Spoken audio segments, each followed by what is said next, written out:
Now, Sports Talk with Broads. Here's Hunter Brody.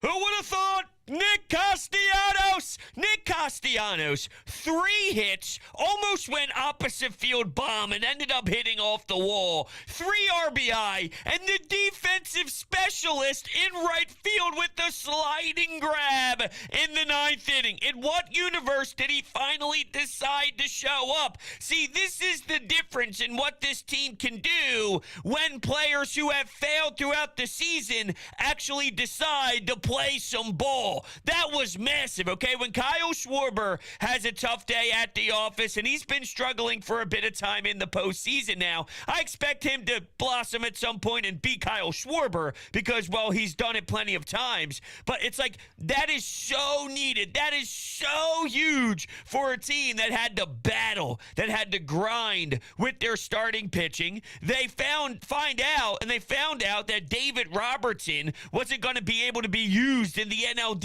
at all because of how he celebrated to the Bryce Harper bomb. Think about how much that changes what Rob Thomson can do, to the point where Connor Brogdon goes in. I don't feel very good. Andrew Bellotti before that did his job. I thought maybe you could milk 2 innings out of him because I didn't necessarily expect Connor Brogdon to ever see October baseball, and I think basically he showed everybody, yeah, we're not going back to that well ever because it was an absolute disaster. You knew the Braves were going to show everything, and show themselves, show their worth, and battle throughout everything. That's what winning baseball culture does. And they did. And Matt Olson with the bomb in the 9th to make it 7-6. It's a different tone now for sure. And I expected it to be hard. I expected this to be tough. You weren't going to walk all over the Atlanta Braves. But what this does for Game 2, even though I love Zach Wheeler and Aaron Nola pitching matchup-wise, let's go, fellas. Let's have a day. Let's see what you could do against these 2 powerhouses with how electric they've been. But imagine if it was 7-1 and you bent them over and just kicked them in the ass, compared to let them know that you're still here. Let them know that you got to play to the final out. It's different. It's different. But I didn't expect it to be anything other than that. There are so many things to talk about. And, I gave the Nick Castellanos a ton of credit for what he did. But early in the game, first inning, you take the lead with 2 outs. You go on a little 2-out rally. JT Realmuto singles. Bryce Harper gets a knock. You think about Nick Castellanos and Alec Boehm. You're up 2-0, which gives what you would think Ranger Suarez some comfortability. Unfortunately, he didn't have his best day. He only went 3 1/3. But here's what I will acknowledge with Ranger. I got to give him a ton of credit because you could see a lot of pitchers throughout the postseason. Justin Verlander, even though Alvarez saves the day in walk-off form, lefty, Robbie Ray. That place in Houston went bunkers. So Houston was still able to win. But I bring up to you that Justin Verlander didn't have it, and it forced forced Houston against the Mariners to have to play a different style throughout the game. They ended up having enough, but I don't know how many times you're going to be able to pull that off. My point is, for Ranger, I know it wasn't great, and I need more length out of my starter, especially my 3rd starter in a postseason game. He's never been in this atmosphere before. It's a high-pressured spot. I understand. I need more. But for him to work out of that jam in the first inning with the curveball, he did get some help, but the double play was massive. It was the pitch that made it 2-2 instead of 3-1, I believe. It was on the inside part of the plate for 9 inches off the plate, honestly. It wasn't even close. It ended up helping out Ranger, but he threw that curveball. Ground ball, and in the 3rd inning, gets Darno on a massive strikeout with bases loaded. Darno ended up hitting a homer in this game, too.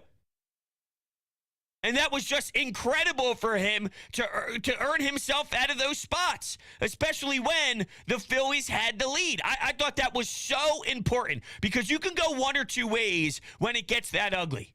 You can flop, and the Braves can score 6 early runs, 7 early runs, and pour it on. Or, I know the pitch count was rising, but we saw a level in Ranger Suarez where he's letting out a big, big roar. In what world? That's equivalent to Aaron Nola doing that. That's not what you see. That's not what he's all about. But I thought throughout the painful innings and throughout the intensity and the traffic on the base paths, he still held himself very well. I thought his body language spoke a lot to me, and that matters to the team, in my opinion. When Connor Brogdon's moping because he ended up sucking and his shoulders are slumped, people feed off of that. When Ranger knows it took 20-plus pitches to get out of the inning, and there were unfortunately a couple base runners on, but he works himself out of it, and he screams at the top of his lungs. The players, the everyday guys that are running off the field, out of the outfield or out of the infield, going back to the dugout, there's something that bleeds into them with the energy or the body language. Not good enough, but within what he had to deal with, I thought he handled it respectfully, in my opinion, and in a high note. So take that for what it is. But your bullpen was magnificent. Now, Rob Thomson, I thought that there were some things that I would have done a bit differently, but I also know where he's coming from. So it's not as if I don't see what he's trying to do. But there's a few guys that I have to move around. I don't want to ever see Connor Brogdon. And I said this in real time when I was watching it at the studio today. I would have went Bilotti for 2 innings. Now, Brad Hand should definitely get some acknowledgement here for his role. I have my question marks. You know, at the end of the season, it wasn't as if he was available for everybody, but even when he was latest, and he was at his last time where he was available for you, it was in that ugly Sir Anthony and David Robertson style that didn't make you feel very good. But he came up massive today, and so did Sir Anthony. His ability to run through that lineup for those 2 innings, starting with Ronald Acuna Jr., all right, from there, it's Dansby Swanson, who had an awful day at the plate, striking out way too many times. Riley, Matt Olson, Contreras, nothing. Sir Anthony was awesome, to the point where I think you need to, depending on the night and depending on the high leverage spots prior, because sometimes if the 8th inning is getting a bit wonky, you might have to go to your most reliable piece to get that out and then figure out what you're going to do in the 9th. So it does matter on the context, depending on where the team is at tomorrow afternoon in a late game spot. But I think Zach Eflin has to be moved. And I didn't really necessarily love Sir Anthony against the Cardinals. I thought you saw their guys fail more than it was Sir Anthony being awesome. It just is what it is. Paul Goldschmidt on the full count, swinging at a pitch that's in the dirt where it was never really in the plane to be a strike. That's just him being very awful right now and not seeing the baseball very well, no matter who the pitcher is. I'll say there was more to it with the Nolan Arenado matchup 1v1. I'll give Sir Anthony more credit there, dating back to his situation against the Cardinals. But ultimately, you know, it's incredible for him to do what he did. And now it looks like he's got his swagger back. It's amazing how one outing can change the tone on what you're doing. But it's just reality of the situation. I never want to see Connor Brogdon again. And at this point, I'm willing to move Zach Eflin and put Sir Anthony back there. Or to be honest with you, Alvarado probably as the closer and Sir Anthony in the 8th. But once again, it's all depending on where that current game is. You might need your best guy in Alvarado, who's apparently giving us quotes out the ass during his post-game press conferences at this point. Whether it's after a celebration and popping champagne and bud, or it's after a Game 1 victory on the road. I'm so damn proud of this team, though, for how they battled. Now, the argument behind giving Alvarado a second inning instead of going to Zach Eflin, which I would have done personally. And once again, this is not hindsight. I said it at the time. Maybe you can have Alvarado and Eflin tomorrow compared to Eflin not being a use and just having Eflin, who would, at that point, if he wasn't used today, tomorrow he would be well rested. He'd have more time. So that's the counter to using Alvarado for both today. Because I believe he pitched 11 pitches. Yes, he did. He pitched 11 pitches with 1 strikeout in his 1 inning of work. Now, Zach Eflin ended up with 18 pitches. But still, I mean, because you're so thin and because you don't have as many bodies as you would like and not many reliable bodies, I think everyone matters. Even though I'm not putting Zach Eflin late, he might be more of the 7th. But you got Zach Wheeler and Aaron Nola at this point. So you would hope and pray that they can get you through a deep part of the game. To be fair, I'm sure the Braves thought the same exact thing with Max Fried. Well, he's our guy. We chose him to go in game 1. We had a bunch of days off. We had time to think about this, and we're going with our stud. And what ended up happening? He got hit with the right hook early and couldn't really bounce back. And you look at another guy who wasn't great. He went 3 1/3 too, just like Ranger. But think about the difference in the two. 1 earned run compared to, what did he finish with? 4 earned runs? Yeah, Fried had 4 earned runs with 8 hits. I didn't like Ranger walking so many guys. He had 5 walks. He couldn't find it. And I thought that he was really bearing down on each pitch. So I will give him credit. I do think within the struggle, there is reality to understanding that there was a positive side to it. It's awkward to say because right now it's go mode, and right now you have to win. There's no messing around. It's time to get the W's. If you're not giving us length, you're not doing your job. And at the end of the day, there is legitimacy to that. I had a caller today on the Fanatic bring up that they should go with Gibson or Thor in game 2 because since they already stole game 1, you could push back Wheeler and Nola and try and use them later on because if you steal game 2 by using a bad pitcher, think about what position you're in. What? What are we doing right now? Now's the time to try and do that? In what world is that something that you think benefits your franchise? That's stupidity. I don't even know why Kyle Gibson is on the roster right now. I'm putting Derek Hall in instead of having all the pitchers.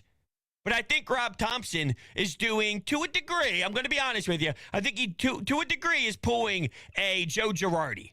And what I mean by that is the veteran card. The guy's been in the league for so long, the team is finally in a postseason, and he wants Kyle Gibson to be a part of it instead of a left-handed bat like Derek Hall, even though I don't think that he benefits your team more than Derek Hall does. If today wasn't the day to go to Gibson, and by the way, I want to be honest, it wasn't because he shouldn't be used. But if today wasn't the day to try and grab a couple innings out of a guy, when would it be? When would it be? I don't know. It's not like I feel better with Thor. At this point, I think Bilotti should be a couple inning guy. He's the guy that I think if you need 2, go ask him to get 2 to get you through a 4th and a 5th. And I don't think it's very hard to figure that one out at this point. But I'm not the one pushing all the buttons, I guess. I'm not the one, who makes those type of decisions. I'll give Rob a lot of credit here. When the game started and I saw the lineup, I thought it would be better because I didn't see Nick Castellanos putting on this type of performance. I would have put Alec Boehm behind Bryce Harper and then Nick Castellanos after Boehm. Well, I don't know if Nick Castellanos would have a different day if he was batting 1 spot lower. Maybe not because he was locked in today. Couple singles, and that opposite field power off the wall. I just hope and pray that changes a little bit of his morale. Because this team adding that bat with Bryce waking up, and that's the thing with Kyle Schwarber, right? It's like I'm just waiting for him, but him and Bryce Harper are in the same boat. It takes 1 day for them. Just 1. Now, the difference is Kyle Schwarber willing to change if need be to get that at bat. And what I mean by that is, for him, it's home run or nothing. Bryce will be okay with a single. He'll be okay with a double. Now, you can see he's squaring up the baseball better, but Nick Castellanos, he sucked all year, but he'll put singles out there. How many times is Kyle Schwarber up at the plate thinking, I'm going to get a single? It's nothing. It's power or I'm striking out. So does he have the ability to get cute and get creative to get on base? He tried to put the butt there. The team played a little small ball, too. How about that? Matty V, who also had a nice catch out in center field. The other day, I despised it with Gene Segura because he had Bryson Stott and Kyle Schwarber, two lefties, up as they bunted Marsh to third base when he was already in scoring position, gave up an out with Montgomery, who's a lefty on the mound. That made no sense. But if guys at the bottom of your order at this point are going to lay down some bunts, no matter who it is, like, you know, that's once again, that's Rob Thomson. That's what it is. And I think what's happening is we're not the only ones who have witnessed it. The team was struggling to score for a while now. Throughout September, they just weren't the softball mashing team that we expected them to be. So, we'll find other ways. I didn't like when they did it in a previous setting with Gene, but I thought today it made a lot of sense. And I'm sure it's irritating, too, if you're the other team. Like, it's just a different style of play than today that everyone's used to. So guys are putting the ball down and this and that. You have to charge it and all. It's like, it's probably a little bit of a pain in the ass to some degree. The innings continue. I mean, I remember looking at one point, it was the 6th inning. I'm like, what time is it? Jeez, this is taking forever. It ended up being about a 4-hour baseball game. Started at 1, ended around 5. The pace was super slow. A lot of guys on base, a lot of walks. Both starting pitchers kind of struggled. So, you know, that stretches things out for sure. But I bet it's like, come on, you're butting the ball. You get all mad. Alvarado has guys picking up the shovel and fixing the mound. The entire dugout for the Braves are complaining. Beat reporters apparently aren't happy on the other side. Yet, shut up, right? If Alvarado goes out there and delivers, I don't give a damn. If you fail and you look awful after saying that there's a mess on the mound and we need to fix things, then maybe I look at it differently. But if you go out there and 1 strike, 2 strike, good luck. I mean, it is what it is. Shut up. Do a better job at the plate then. That's all. That's what you have to do. If you're that mad about it, do what Joe Musgrove did. When Musgrove got the ear job due to Buck Showalter, what did he do? He looked at that dugout. He did a no celebration, shoved it to the ground, and had some words. Answer then. Answer. If you don't like it, do something about it. That's what I like. I like the fact that this team has a bit of attitude now. They have a cockiness about them in a good way. It's not too much. It's sort of like the Birds, the Eagles. They know they're a damn good football team, but there's a level, and they're not overstepping that. The Phillies are prepared for tomorrow, and with Zach and Nola, man, it's awesome. So I thought Sosa was active today. Every time I look up sometimes when he's in the game, he's running around the bases. It's amazing. And I say look up because, again, today I was on the radio going up against the game. We had it in studio, but it's just kind of how it is with these afternoon games. I mean, at least for the 4:30 games, we're on from 2 to 6, so I miss, and not miss. I mean, we do watch the game and react to the game, sort of like, to an extent, a watch party on the Fanatic at the same time. So we do have some fun with it, and we are engaged with the game the entire time. But I swear I'm looking up, and it's always Sosa doing something. He's always active around there. Gene, 2 hits. Bryce, we need you, baby. It just says a lot because at one point Schwarber carries, and now we need someone else to step up. Like, Reese did get robbed. There was a point early in the game where he could have made it 3-0. He had a beautiful rip down the third base side, but there were some hops there that robbed him. Reese Hoskins 1 for 5 today, though. JT 1 for 5, and I'm bringing this up to you because, okay, so it wasn't Schwarber, JT, and Reese has been quiet, but let's say it's not JT and Kyle Schwarber, who we gave a ton of praise to before the playoffs began. Now it's Harper and Castellanos. Now Gene's being hot on the right side of the dish. The offense helped you through a day that the starting pitching didn't. Bullpen held on. A lot of guys like Hand, Sir Anthony, Bellotti, Alvarado succeeded. but a couple were tough to watch for sure. All right, we're going to do some anytime hotline calls here from the people. Let's start it off with our first anytime hotline. Hey, bro. I got to watch this game today because my work schedule just lined up perfectly that I got off at noon, and I was so happy that I had the chance to watch this just because I knew with Ranger on the bump, there was a chance. There was a small chance that they could win if he did what he always does, his little Greg Maddux routine that he does, just getting everybody to ground out. Nobody can touch him. It's hilarious to watch sometimes. And, yeah, I can't believe they won this game. I'm super stoked. Rob Thomson deciding to start Edmundo Sosa is incredible, and Nick Castellanos stepping up is what this team needed.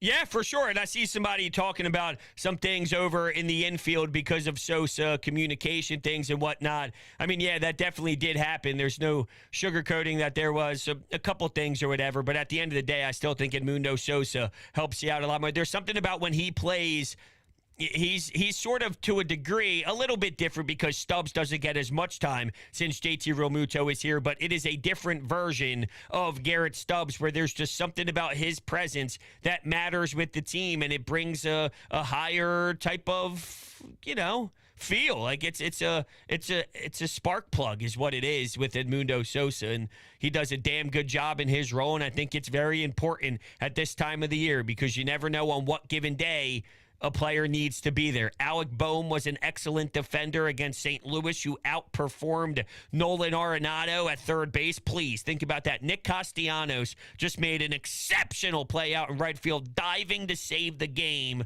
Come on, as he lays there on his back in disbelief after giving you 3 RBI. This guy hasn't shown up at all. He really has been irrelevant for a long period of time now this season, to the point where when he was gone, nobody really missed him. And he was such a big bat at the time the year began. You thought that you landed yourself a big fish, and he performed like the tiniest fish I've ever seen in my damn life until this game. And this team becomes a different identity with players like him and Bryce waking up. It's so damn difficult to go through this lineup. I need Reese. Reese being dangerous would make this that much more lethal because everyone's afraid of Kyle.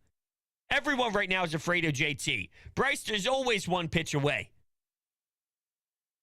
Now you get to the bottom of the order and some things change, whatever. But come on, the meat and potatoes is scary. Now, I brought up the fact that one of the callers said that we stole game 1, so maybe we could do something at the starting rotation, which I 1,000% disagree with. They didn't steal this game. This wasn't a robbery, okay? I thought the Phillies were pretty much in control the entire damn time. They took the lead in the first inning, and they didn't give it back. They didn't steal this. Just because you go on the road and win a game with your number 3 when the Braves had an option to go with whoever they wanted and they threw their number 1 out there. No, it's not just that.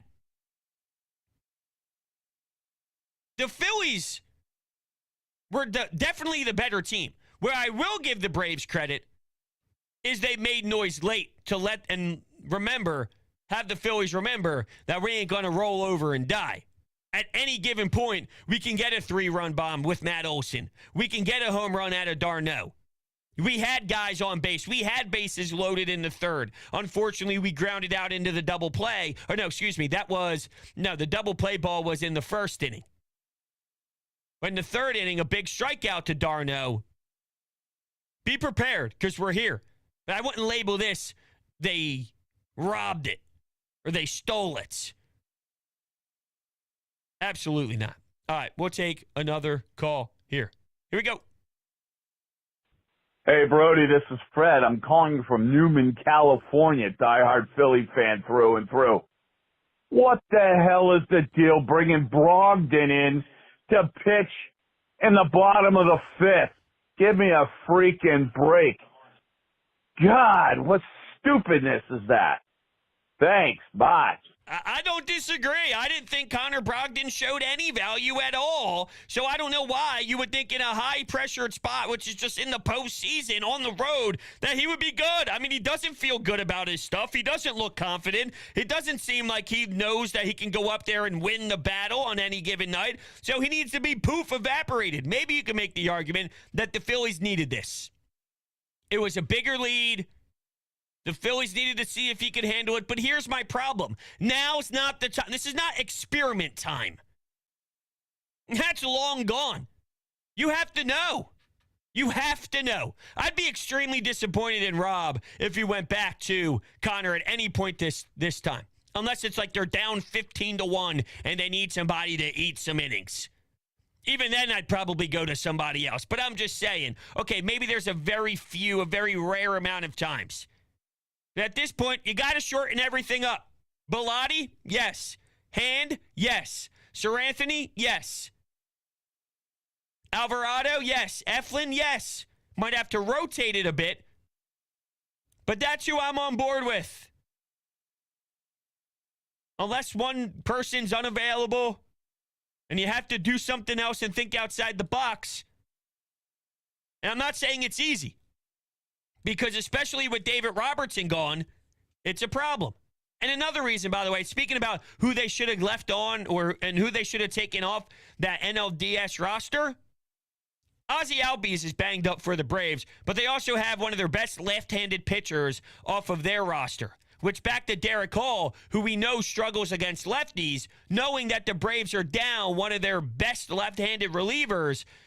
I don't know if it necessarily shapes up in any way where that would have been useful, where on that specific night they would have went there. They couldn't because he's unavailable, which then a righty's now on a bump, and then you could throw in Derek Hall to maybe take advantage of that. I don't know. I don't know the percentages of that necessarily happening, but over 5 games, who knows? And you know that was someone they went to when needed. But is that the chess game that they missed out on in Derek Hall? If everybody does their job, I don't think that's the difference in winning or losing the series. But it is important because as you saw against St. Louis, a pinch hit, AB? Do I have to go back to Matt Stairs? So, just throwing it out there. That's all. Take it for what you will. I don't know why Connor Brogdon was out there. I thought it was a stupid one. Just being honest. Hey, bros. Well, we won game 1. That MVP of the game, bro, Nick Castellanos. It's so obvious. My man finally woke up at the plate, and that 9th inning catch, oh, my God, saved the game. Well, it's on to game 2. I wanted them to win at least one in Atlanta. They did that, and let's hope they can go 2-0 tomorrow. See ya. Yeah, 2-0 would be a different type of beast, man. If they do something tomorrow and it looks special and they look really good and Wheeler shines, gives you 7 innings or so and really helps out the bullpen because of how much they had to be used today, and they do something awesome, let's say they win 5-1, let's say they win 5-2, and it's just in control Phillies W, they look demanding, I'd start to wonder how special can this team be, and that is going a long, long way from where I was a bunch of weeks ago. And this isn't the only person to bring this up to me, but I'm going to give a shout out to my boy Hill. All right, he hit me up today and said, Hunter, you better not be watching. I heard you on the radio the other day, and you said, I'm done with this team. I'm not watching another baseball game. Now, of course, I say that facetiously. I'm always going to watch every pitch regardless. And here's my response. This is just to date you where I was. When they lost 10 of 13 in September and on their way to another September collapse for what would it be, a 4th straight year, you're damn right I was bothered and called this group a bunch of losers. They responded. And it cracks me up, and I'll end on this note, because when the Philadelphia Eagles won the Super Bowl, I'll never forget it. Carson Wentz goes down. The entire city shows no belief. They're very upset. Nick Foles comes into the game. One of his first throws, he throws the ball to the left tackle. That's what he did. He threw the ball to the left tackle. And I'm sitting there, and I'm flipping off the TV, screaming at the top of my lungs. And one of my buddies took a video of me without me knowing and ended up making Barstool. Yeah, 2017, right? 2017 run. So a bunch of years back. And I'm screaming like, this guy sucks, awful. I was doom and gloom. We know the history. I don't know if I need to draw the lines. I don't know if I have to connect the dots. But if you heard what I just said and think about where I was after they got swept by the Cubs,